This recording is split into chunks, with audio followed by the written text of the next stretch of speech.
दोस्तों, आपने पिछले भाग में देखा कि कैसे गांव की पंचायत ने कुसुम और उसके परिवार के सामाजिक बहिष्कार का फरमान सुना दिया। उग्र भीड़ पत्थर उठाने वाली थी कि भोलू अपने साथियों के साथ वहां पहुंच गया। उसने सरपंच की आंखों में आंख डालकर चुनौती दे दी।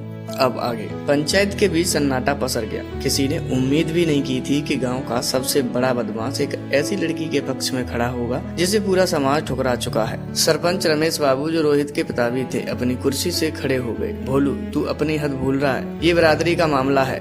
तेरे जैसे मवाली का यहाँ कोई काम नहीं। हट जा सामने से, वरना पुलिस बुला देंगे, सरपंच ने दहाड़ कर कहा। भोलू जोर से हंसा। उसकी हंसी में दर्द भी था और व्यंग भी। उसने अपने मुंह से पान की पीक थूकी और अपना डंडा जमीन पर पटक दिया। पुलिस?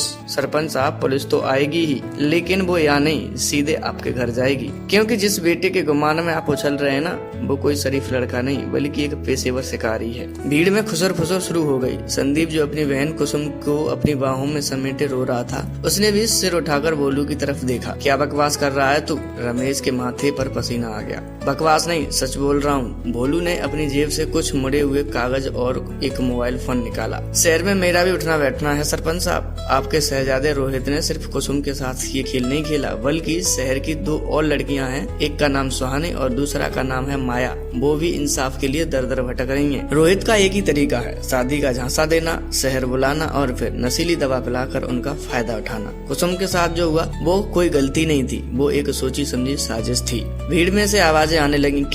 क्या ये सच है? क्या सरपंच का बेटा ऐसा कर सकता है? भोलू ने मोबाइल की रिकॉर्डिंग ऑन कर दी। उसमें रोहित और उसकी प्रेमिका रोशनी की आवाज साफ सुनाई दे रही थी। रोहित हंसते हुए कह रहा था, अरे वो गांव की गवार कुसुम, उसे क्या पता कि शहर के खेल क्या होते हैं। डैडी उसे डराकर भगा देंगे और हम यहाँ ऐश करेंगे।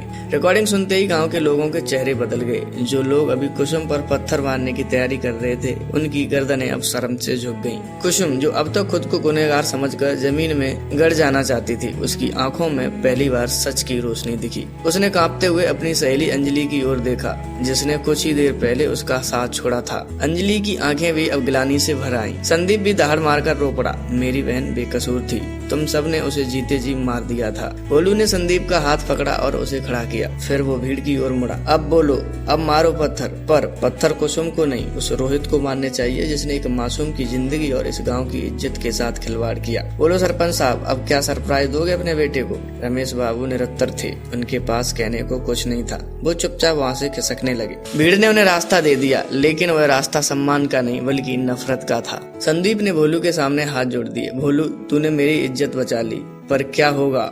समाज इसे जान तो गया, पर अपनाएगा कौन? कौन करेगा इस लड़की से शादी जिसके पेट में उस दरंदे का बच्चा पल रहा है? मेरी कुसुम की जिंदगी तो अब भी बर्बाद ही है। पूरे चौक पर सन्नाटा छा गया। ये सबसे कड़वा सच था। सच जानने के बाद भी भारतीय ग्रामीण समाज ऐसी लड़की को स्वीकार करने का साहस नहीं जुटा पाता। तभी भोलू ने एक ऐसा कदम उठाया जिसकी कल्पना किसी ने नहीं की थी। उसने कुसुम की तरफ देखा, वही कुसुम जिसने कभी उसे मवाली और बेमेल कहकर ठुकरा दिया था। भोलू ने अपना भारी हाथ हवा में उठाया और गरज कर बोला, अगर कुसुम को मंजूर हो तो मैं इस बच्चे को अपना नाम दूंगा। मैं कुसुम का हाथ थामने को तैयार हूँ। पूरे गांव में जैसे बिजली कौंध गई। एक गुंडा, एक मवाली, वो शख्स जिसे लोग समाज का कचरा कहते थे, उसने आज समाज के सबसे बड़े पाप को अपनाने की हिम्मत दिखाई थी। कुसुम ने फटी फटी आंखों से भोलू को देखा।